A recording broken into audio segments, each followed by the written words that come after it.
Perhaps you may want to or need to change your master code on your control panel. The master code is changed in the User Management section of the menu. To access the User menu, select Security, Menu, and then Toolbox. The control panel will then ask you to enter your current master code. If you are setting this up for the first time, the default master code is 1111.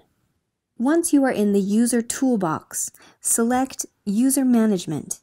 The master code is listed as the master user, or user number 1. Select Master User, and then select Change PIN. Type in your desired 4-digit master code, and the control panel will ask you to confirm it.